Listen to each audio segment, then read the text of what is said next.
It's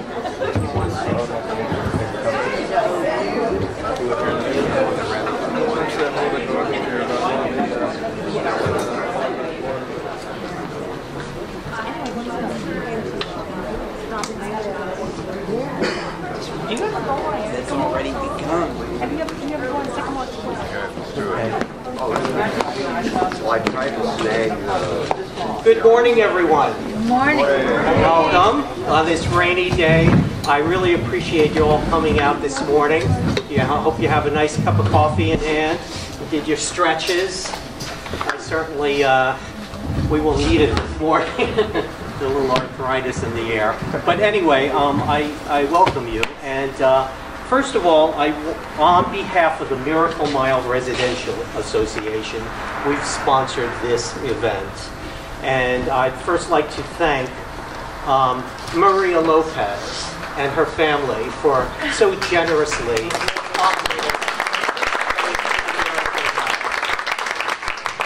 And if you haven't had any of their margaritas at Pendella's here, they're terrific.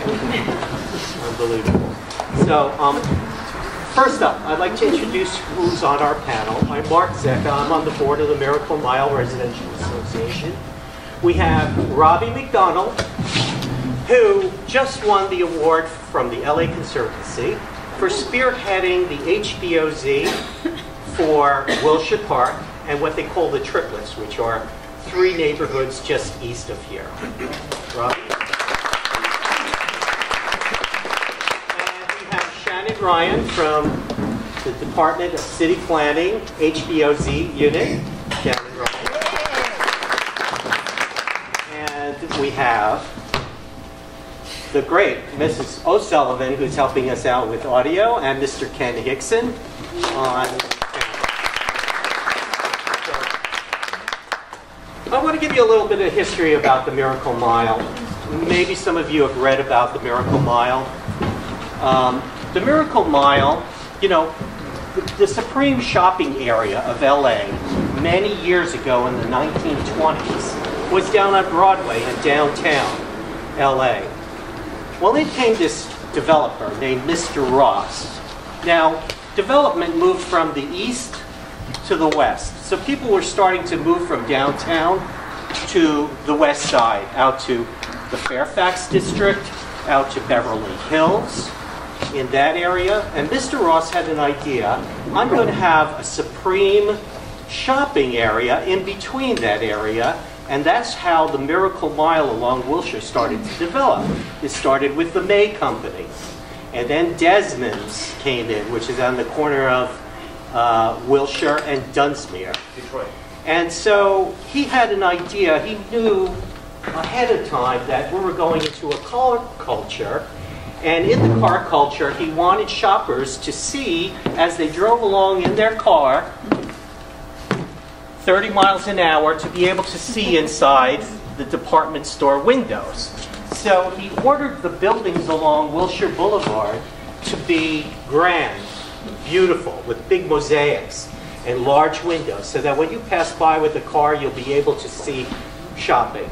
That was a time when we were getting in our cars. Now we want to walk the streets, so now it's a different situation. But he developed the Miracle Mile. So with this area became a very popular shopping area, and all the side streets started to develop in the 1920s. So that's why we have such a beautiful cachet of revival, Spanish, Tudor, French Normandy homes, which we feel need to be protected. Now, we're going to take questions and answers at the end of this, but I do want to mention what the state of affairs is and why we are all here today. What's going on today is the subway is going through Wilshire Boulevard, as everyone knows. It's called the Purple Line. And it's going to come right through Miracle Mile, right through Beverly Hills, and it's going to continue on the west side. So with that kind of development, anytime there's a big commuter line, developers come in. As you can see in the last 10 years, big apartment buildings have gone up along Wilshire Boulevard. Why? because they know, my goodness, there's a big commuter line coming through. This is money for us. And that's fine. Smart development is good. Smart development should be along commuter lines. This is the wave of the future. As we know, we're all choked in traffic right now.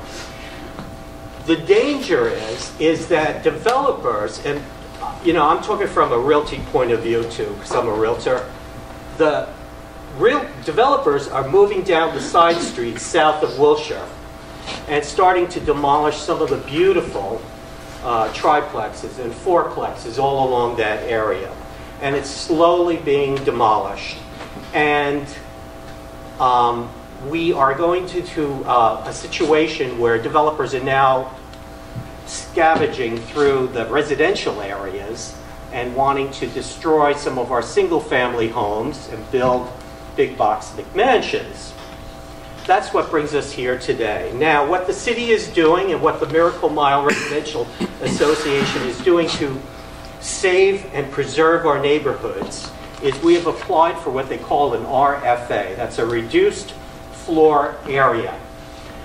And this might take several months to accomplish, but as you know, Beverly Grove, you've seen what's happened along Crescent Heights and all that area. A lot of homes have been destroyed. Big box mansions have gone up. So they're slowly losing their history, slowly losing their character of their neighborhoods. And so we want an RFA for this area. So we're working on that. If we get what they call an ICO, which is interim contingency ordinance, that'll give us 2-year stay. Until the city decides to pass an ordinance, hopefully it will. It's called a BMO. BMO means Baseline Mansionization Ordinance. That's a citywide, if you could correct me, Shannon, is that right? It already exists. There already is the Baseline Mansionization Ordinance. It was adopted in 2008. So in the last couple of years, it's been tested, and there's some loopholes. There's some gaps that are allowing it to not work as it was intended to. And so a lot of communities, like Beverly Grove, have sought an alternate way to reduce the floor area of these homes, because sometimes they're 3 or 4 times what had been there originally. Right. So because of the gaps in the BMO, the city is trying to find a way to close those gaps. Exactly. So this new Mark, ordinance, everyone needs to speak up so the people in the back can hear. okay, so We should paraphrase what you said. so this new ordinance would close those gaps to prevent homes to be built oversized on those small lots, because there's a lot of loopholes. Which brings us to the next step of preserving the Miracle Mile, and that's HPOZ. So let's go to HPOZ 101. What is HPOZ? A historic preservation overlay zone is an area of the city which is designated as containing structures, landscaping, natural features, or sites having historic, architectural, cultural, or aesthetic significance.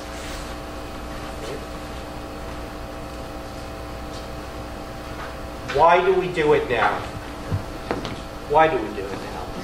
Let's go to world cities. All of you look like a well-traveled, cultured audience. I'm sure many of you have been to Europe or Asia and so forth. But when we go to the big capitals of Europe, like Paris, Rome, Barcelona, Amsterdam, all these cities have preserved their neighborhoods. That's why we visit them.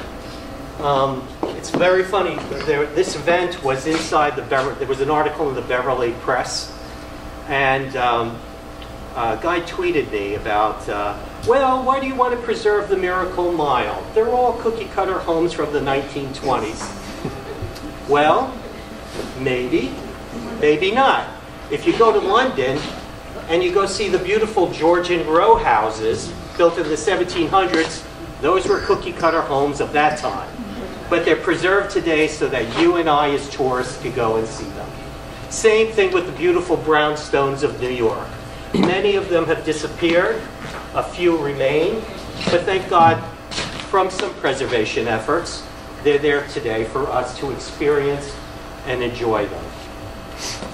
Another reason why we do it is the history. The history behind the area doesn't also signify, it's not only about the building itself, of what's happened there. And so, like in the Miracle Mile, we have a lot of people, like in our area, that have grown up in this area or lived here. Like next door to me is a Hall of Fame baseball player that's been honored at the White House twice. The Platters live next door. There's a lot of history of this area. Another reason why we do want to save the area, as we mentioned before, is mansionization. Mansionization is a hot event in this town. In the realty business, let me tell you what happens. When a house goes up, as it did on Ridgely Drive, does everyone know about the house on Ridgely and 8th that got demolished? Okay, and a big McMansion went up. Well, what happened to the people around them? It blocked their light. And it was out of character for the neighborhood. People are enraged, like what was happening in Beverly Grove area. When a big McMansion goes up like this one over here, this house next to it becomes devalued. And the price goes down. So then they sell off cheap. And that gets demolished. Another McMansion slips in. Before you know it, now those McMansions, like the one on Ridgely Drive, they bought that house for $940,000, demolished it, and now the new one is $2.8 million. Now it's the most expensive home in the neighborhood. Okay, who's going to buy a 2.8 in the middle of homes that are in the 1.2 to 1.4 million dollar range?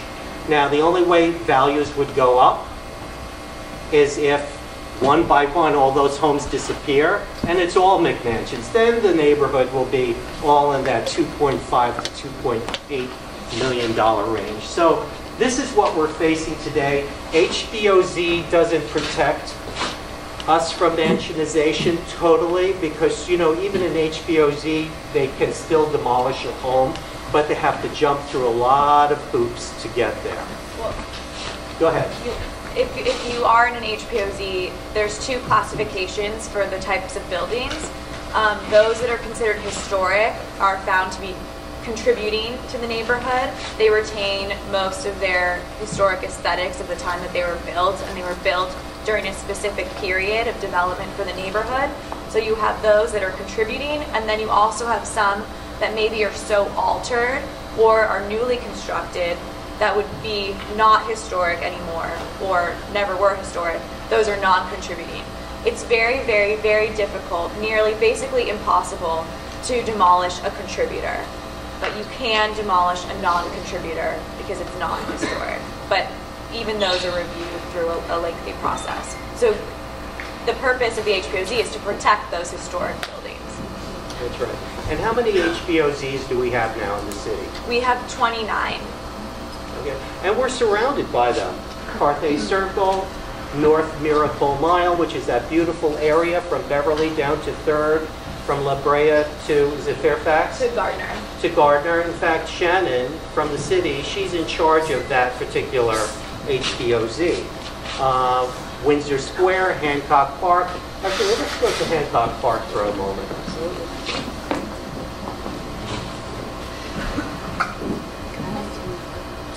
Hancock Park, very interesting about Hancock Park. You know what happened to Beverly Hills in the last 25 years. All their streets, especially between Santa Monica Boulevard and Sunset Boulevard, one by one were demolished. There was an article in the paper a few months ago about star maps and how that might go out of business because every star's home has been demolished in the area, and big box mansions have gone up with tasteless facades and ruined the history and the beauty of downtown, of that part of Beverly Hills. Even the area south of Wilshire, the smaller homes, you've seen them. Beautiful little Spanish and Tudor homes demolished with these big, ugly boxes put in there that are out of character for the area. Hancock Park was looking at that and saying, you know what, we don't want to become like Beverly Hills. We don't want that to happen to our beautiful neighborhoods. So the town's elders got together and they pushed through HPOZ. And thank God for that, because we have a jewel of an area that is just exquisite. Really, the pride of the city. And so I bring that up because I want to tell you what is motivating people to do HPOZ. So let's go on to let's go on to Miracle Mile. So Miracle Mile, here we are. We're not as grand of homes as Hancock Park. We're almost the same, only maybe a little smaller, a little bit more modest, but we certainly have our beautiful homes. I don't know, maybe these are some of yours as well. Does anyone recognize this?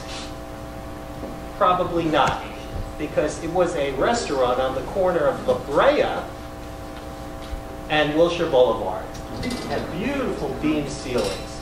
It was destroyed. What was Anyone the name of recognize it? What was Diaz. the name of the restaurant? I forget Diaz. now. What? D-Y-A-S. Diaz Cafe. Is that it? Mm-hmm. Yeah. Does anyone recognize this building? This is your Ralph's. This is Ralph's back in the day. And it's a beautiful Mediterranean building that was designed by a famous architect. I forget the name of the architect. Could you imagine having this beautiful Ralph's there today instead of that green monster? So this is one of the first Art Deco buildings in Miracle Mile, built in 1929. It was a bank, I believe. And that's right next to the Samsung Art Deco building over there. But here's some of the homes in our area. So we have a lot of buildings that we want to save, not just our homes. Our committee at the Miracle Mile Residential Association, we have another committee spearheaded by Miss O'Sullivan on the end, who is slowly trying to get historical designation for all the big Art Deco buildings along Wilshire. Because we have the largest Art Deco district west of the Mississippi. And with development going in, believe me, developers are hungry to, if we could just save for questions for the end, we want to protect them and the surrounding area. Okay. What are the advantages? Well, the advantages are control over inappropriate alterations. What are these? Alterations, well, you know what? I want to change my windows. Okay. Well, I have this beautiful Tudor home, but I want to put, sliding vinyl windows in. Okay. It is cheaper, no doubt, but what does it do to your home? The HPOZ will help control, doesn't stop you from making changes, but it controls the design of the home, how it should move forward, if it were to get altered. Increase in property values. On the average, HPOZ zones are 20% higher. Is that true, Shannon? I don't know. I can tell you as a realtor, I'm asking her, but I know as a realtor, study after study has found across the country, historical areas, homes have a higher value because they're stabilized. So if you look at neighbors east of us, like if you look at East Hollywood and all that area along Fountain, you'll see a lot of hodgepodge of homes, where, homes have been altered. You see a craftsman with ugly windows, or the chimney's been knocked down, or there's been an illegal addition. And when people don't follow the rules, areas get ruined. So we have a pristine area. There have been some homes that have been ruined in this area, but we still have a cachet of homes that could be saved before it's too late. Eligibility for property tax reductions. Well, there's something called the Mills Act. Maybe, Shannon, you could talk a little bit about the Mills Act. Sure. Could you stand up? Sure. I think everybody could hear you better. Sure. Okay. So if you do own a contributing property in an HPOZ, you're eligible to apply for the Mills Act, which is a property tax contract made with the state and the city. And it's a 10-year contract, but it automatically renews. and your property taxes are reduced, and you sign an agreement that you're going to do work to restore your property. So it's kind of an incentive to restore your house, and you get a little bit of a deduction, sometimes up to 50% on your property taxes. It really works best for a property that's changed hands recently, because the property taxes are much higher on a recent sale than someone who's owned their house for 30 or 40 years. And if I'm not mistaken, the Mills Act jurisdiction is also inside the home too, right? Yes, if you do sign up to be part of the Mills Act, and you do have to apply, and there's an application you have to put together, most people are accepted into the program. It wouldn't work for somebody who already has a house that's completely restored. For example, there has to be a need. But it does regulate the interior of the house. If you're just a contributor and you do not have the Mills Act and you're in an HPOZ, the HPOZ only regulates the exterior, which is something that not everybody is aware of. So you can still really do whatever you want on the inside of your house, but the exterior alterations or changes are reviewed. Right. And in an HPOZ, so that's the Mills Act, which is an exception that can help some people. But in a general HPOZ area, basically the HPOZ is concerned with the facade of the home. Not so much the sides, not so much the back, although in some HPOZ boards they do look at that. But when you're walking down or driving down a street, your sight line of homes on either side is what you want to see preserved. So we'll get into that a little bit later. But when an HPOZ is formed, there's a board that's formed with 5 people.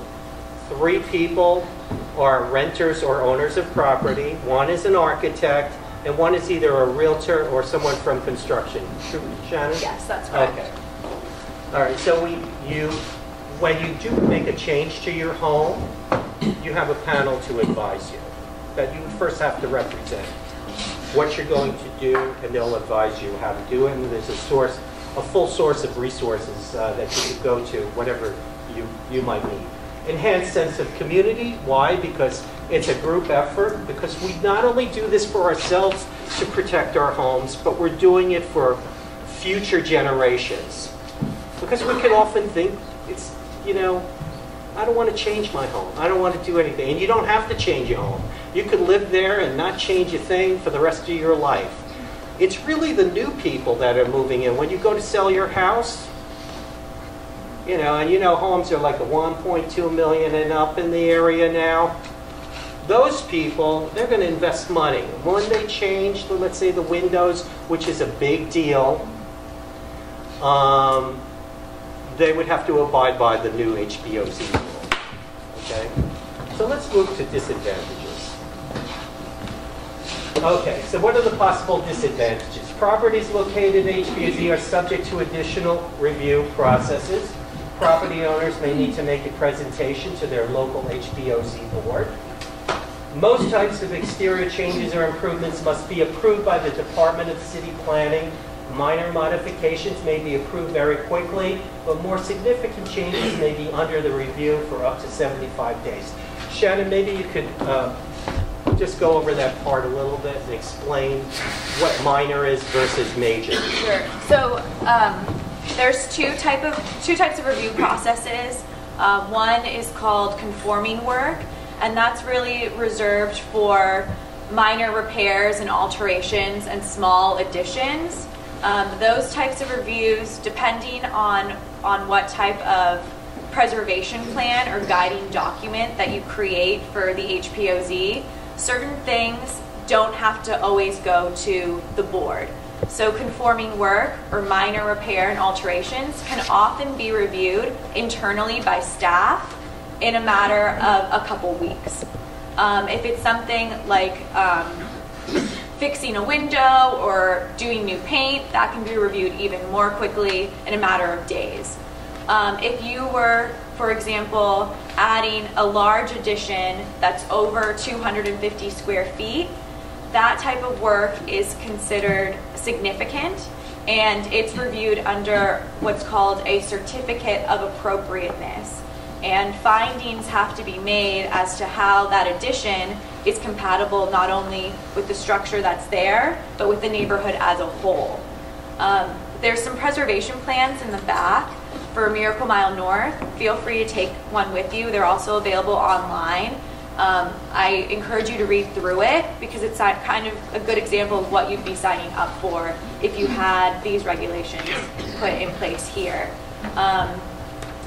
Some people are concerned we don't want anybody telling us what we can do with our property, and I can understand that, but a lot of these projects, when they come before the board or even just with staff, they really get flushed out and they become a better project. So it's free architectural review. And the third would be projects that would degrade the historic character of the building or the neighborhood may not be allowed. Let's go to our proposed boundary map. What are the boundaries? Now, as the Miracle Mile Residential Association, we talked about this a lot, and it's still in a working phase about where the boundaries are, but we kind of decided everything would be south of Wilshire, street south of Wilshire. The western boundary would be Orange Grove. The eastern boundary would be Detroit, so that's, which is north of Olympic, and Orange, which is south of Olympic. The southern boundary, residential streets north of San Vicente. So on the flip side of San Vicente, which is Edgewood and all of that area. Okay. We would love to save all this area up here above Wilshire, all this beautiful, but this alone would be the third largest HPOZ in the city. So it's a big, it's a big feat to try to accomplish. So that's where we are today. How are we going to do it? Wait, what does the 1, 2, 3, 4 represent? Oh, that was just something for distributing flyers. So. Oh, it's not like a sub? No. It has nothing to do with it. Yeah. How do we do it? Okay. A historic resources survey is done defining contributing and non-contributing structures. It is prepared. That's what Shannon was mentioning. So what happens is we hire a survey company, and it could cost upwards of $75,000 in that range. We haven't come to the point of how we're going to raise that money or if the city is going to help us out with that. But, and we're not asking you for any money today or anything like that. It has nothing to do with that. But I'm just mentioning there are different resources we could go to try to get money to have a survey done.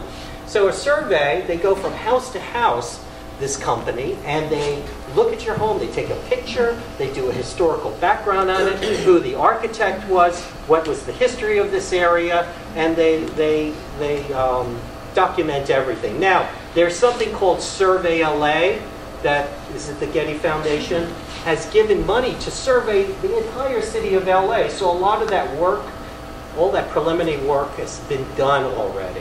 So when we do a survey, they're going to feed into that system, right, Shannon?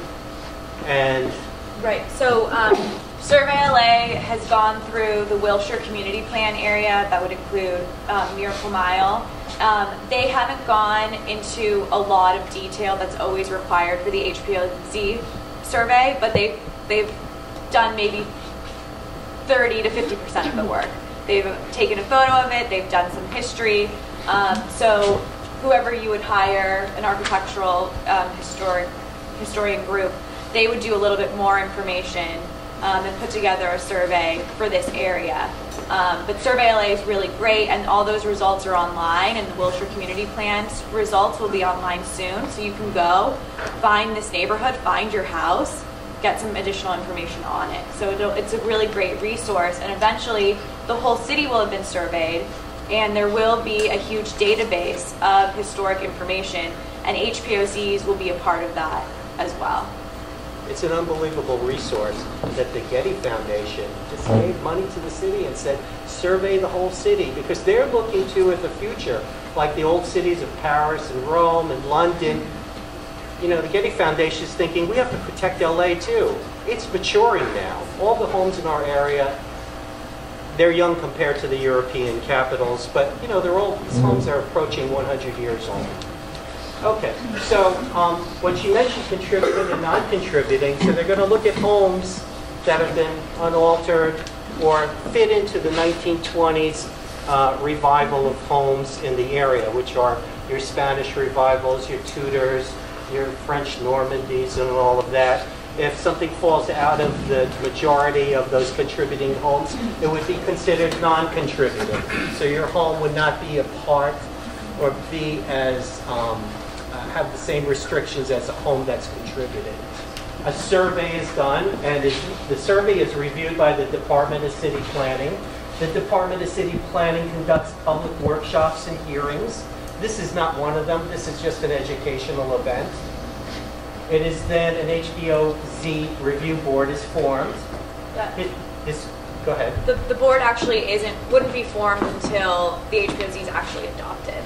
After it's adopted. Okay.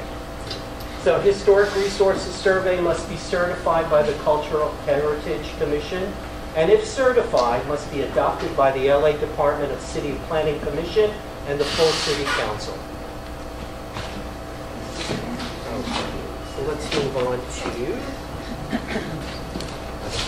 I don't have my glasses on, I can't see.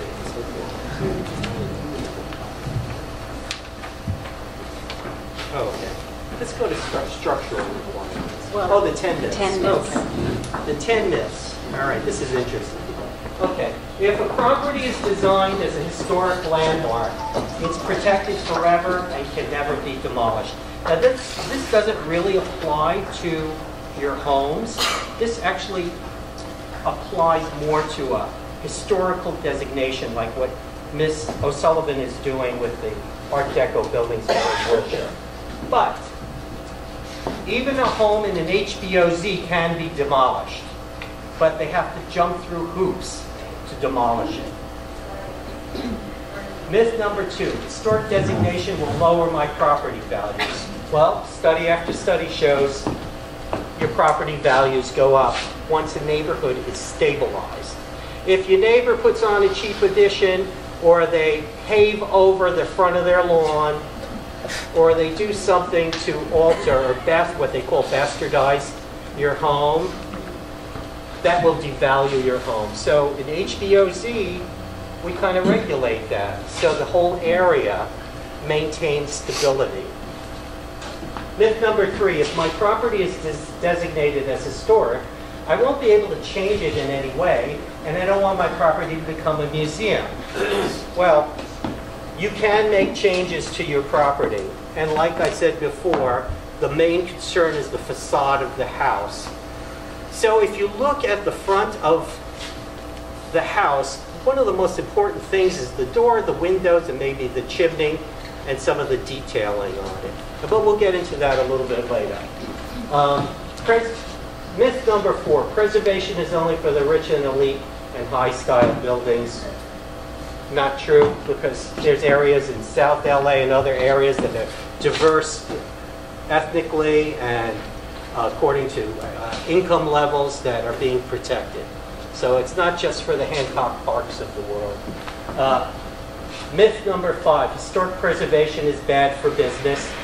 As you know, have you been to Old Pasadena? Yes. You remember what a pit that was 25 years ago downtown? It was pretty sleazy until the elders got into town and decided we're going to preserve the downtown. And what happened today is a vibrant shopping area where people go to shop and eat, and all the surrounding areas and homes were stabilized and actually increased in value. Myth number 6, preservation is more expensive than new construction. Well, yes, it can be.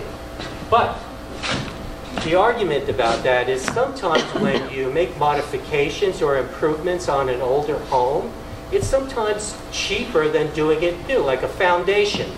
You know, a foundation, a brand new foundation could cost you a fortune. If it could be altered or fixed, it could be less. So certain modifications on a home might be more cost effective than doing something brand new. And myth number 7, if you buy historic property, there's lots of government money available to help me fix it up. Not true. Not true. But the Mills Act, as Shannon mentioned, is one way of getting a tax benefit. Are there any other ways, Shannon? Unfortunately, there are not very many. Governor Jerry Brown vetoed a historic property incentive that had been approved unanimously. He vetoed it.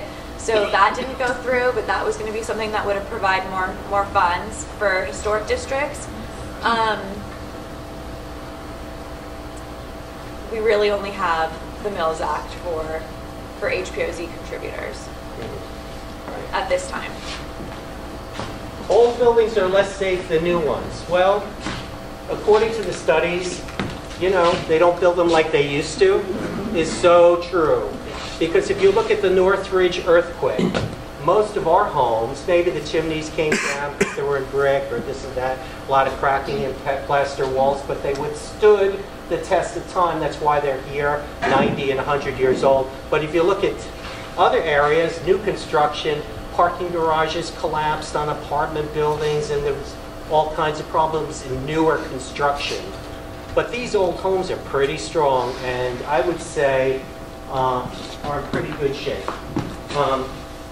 Preservation is an un-American violation of property rights. Well, there are a lot of people. I don't want anyone to dictate to me what I want to do with my property.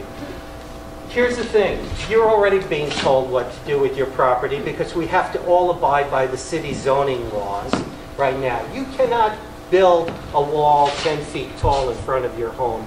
You can't build a 5-story addition to your 1-story home right now in an R1 single-family residence. You can't build sideways out across your driveway or lawn where you come 2 feet closer to the next house. You can't do it anyway now.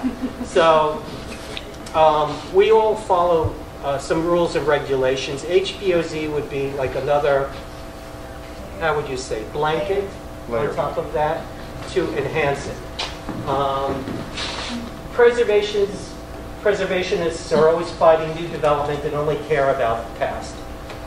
Well, we do care about the past because we share a common history together. So we're not against future development. I think smart development in certain areas are good. I mean, certain homes that are maybe non-contributors that need to be demolished and rebuilt within an HPOZ area could be done in a nice way.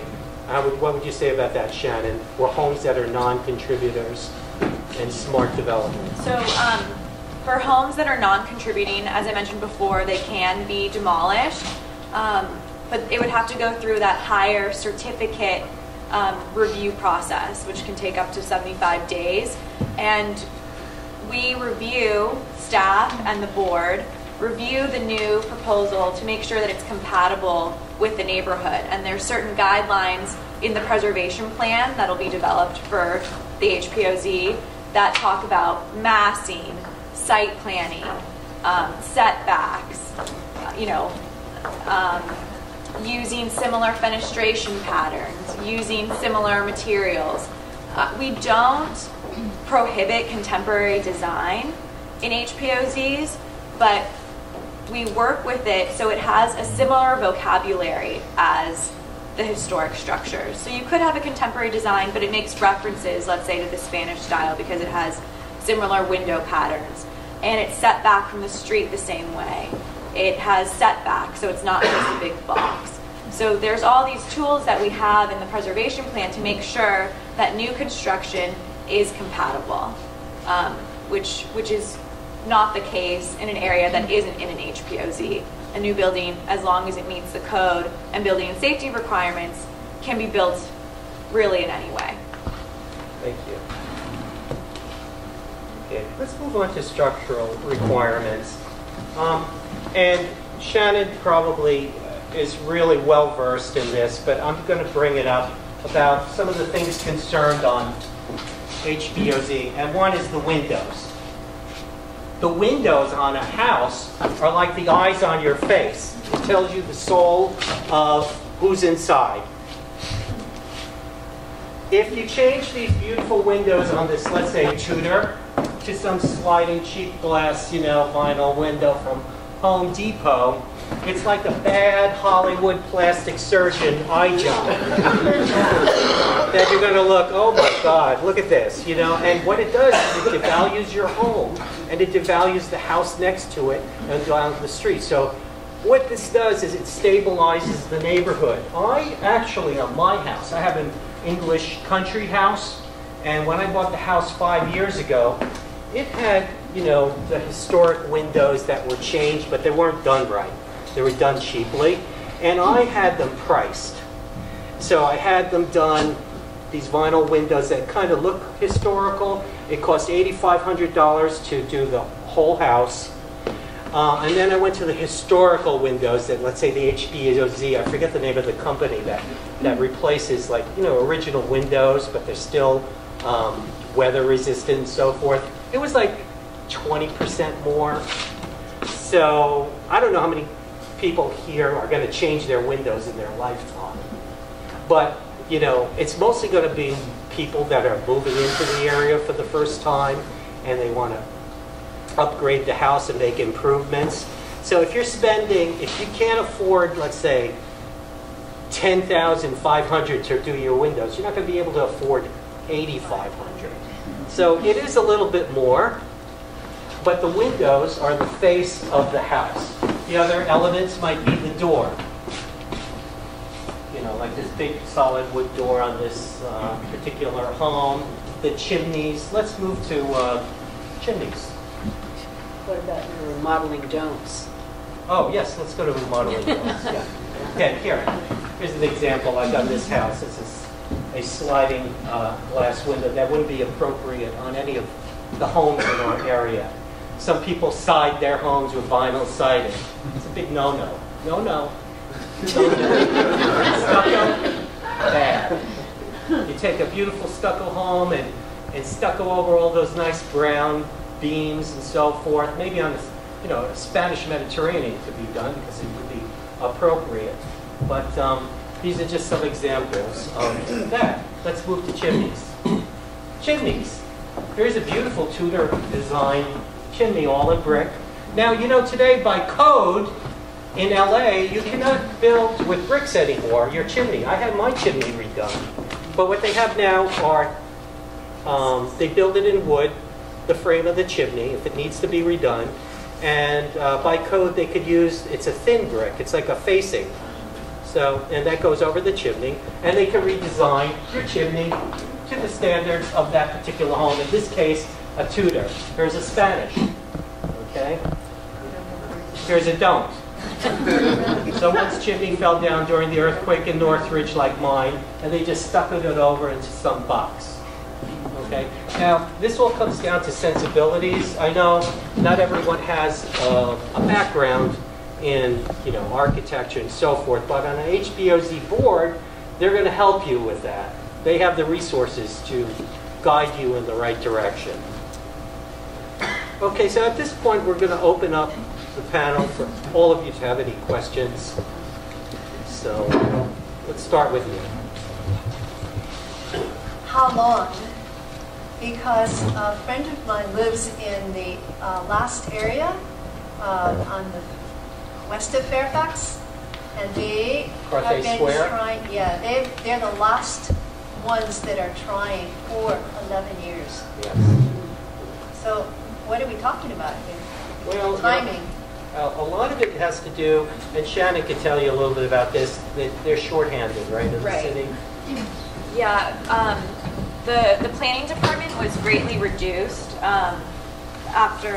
during the recession, a lot of early retirements, and we're just now starting to rebuild our staff levels. So we've been really understaffed, and unfortunately it means that we haven't been able to get to some of these HPOZs that have been waiting a long time. The Carthay Square has been waiting a long time. It took Jefferson Park 10 years to go through the process. So the more that the community can do and provide to the department, the better it is. It still can't happen overnight. We hold lots of public hearings and open houses and workshops to make sure that this is something the community really does want. before we start creating the ordinance, creating the preservation plan, and there usually needs to be political support as well on the city council level. So there's two ways to initiate an HPOZ. One is to have your council person make a motion requesting that planning take the steps to initiate creating an HPOZ, or the community can submit signatures. 75% have to be in support of the HPOZ. So those are the two ways that you can go about starting it. The legwork that Survey LA will have done will be helpful when you create your own survey. But unfortunately, it's something that does take time. We're supposed to be getting additional staff this year.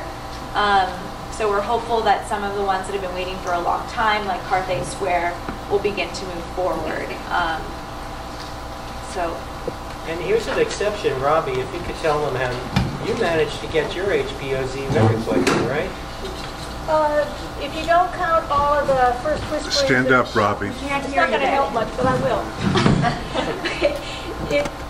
We did a lot of outreach before. There were like a lot of conversations before it actually was presented to test the waters, to make sure we weren't starting something that nobody wanted. And it turned out we were starting something everybody wanted. And so it went rather fast. We also avoided doing, having to raise the money for a survey by doing our own. And it was the first grassroots survey that was accepted by the city. So that sped things along well. We also had someone in planning, Megan Hunter, who was like a guardian angel. She pushed us through because she knew she was moving on to a new job, and she wanted to see us done before.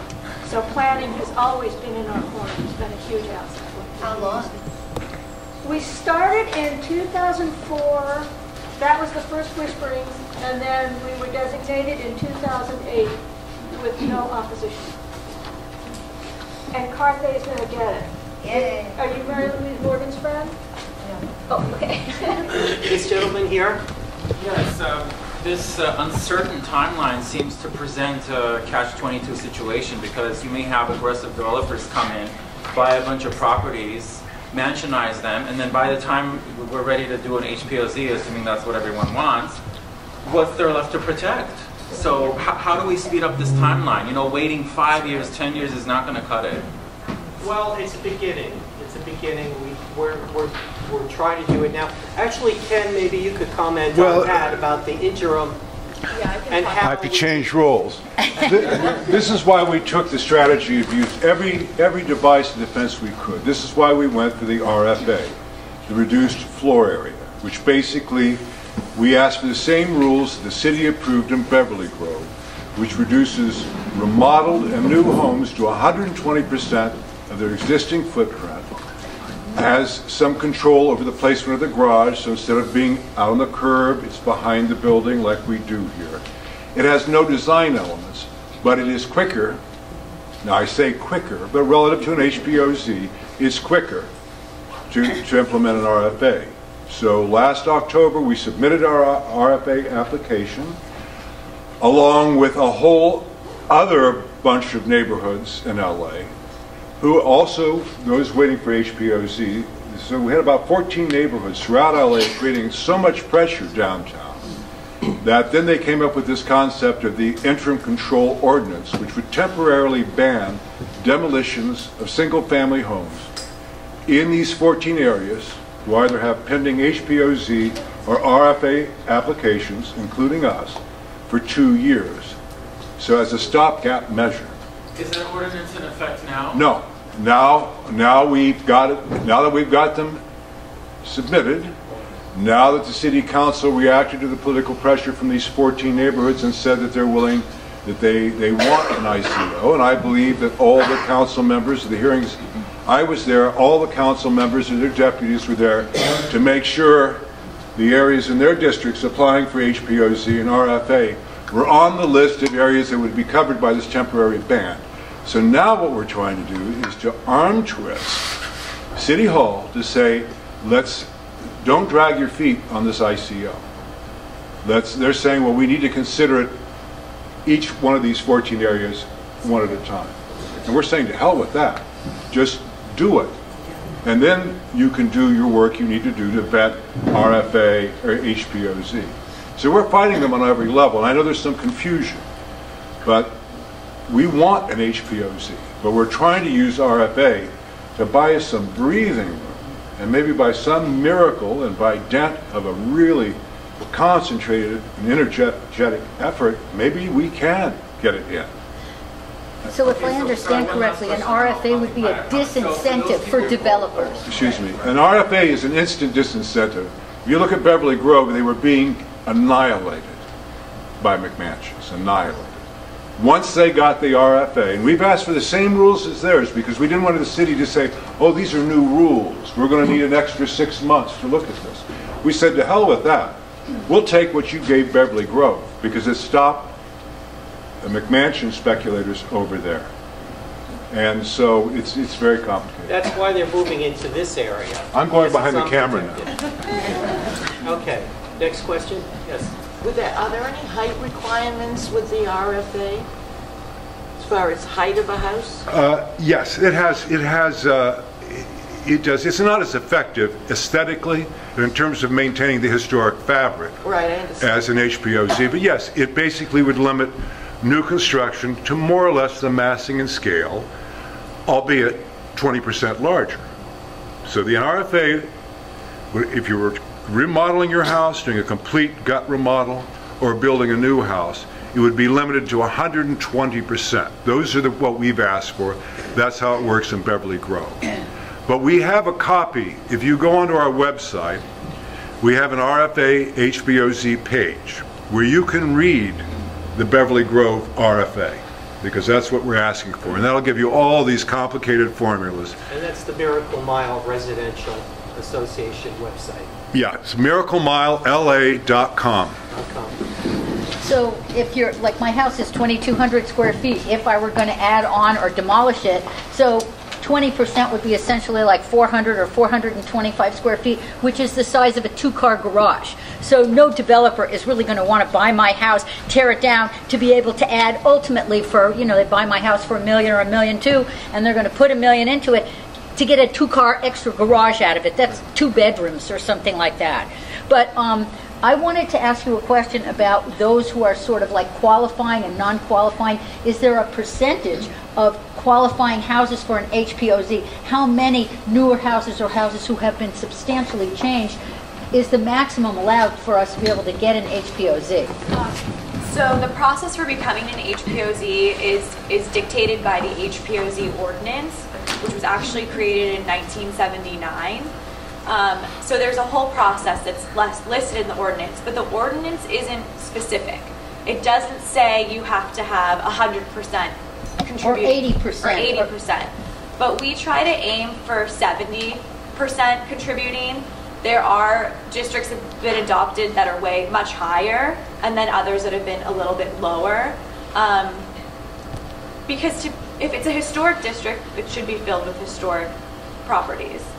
So we aim for 70%, but it's not a hard line at all. And my other question is, and thank you for the opportunity to ask, does it also apply to multi apartments and so on? Because kind of kitty corner behind me, they tore down a beautiful 6-plex and they're building 15 units. That was, and it's a big square, modern white and black box built out to the edge. So that's the first kind of multi-residential building. So that would not be allowed if we are successful with these HPOZs. They couldn't tear down all those 4-plexes on Orange Grove. No, not if they were within the boundaries. So your zoning would stay the same. There'd be a suffix that's added to the end, -HPOZ, and that would signify the zone. And it can be applied to commercial properties, multifamily properties, single-family properties. It can be applied to any. Thank you very much. Can I? Over here? Yeah, my question is,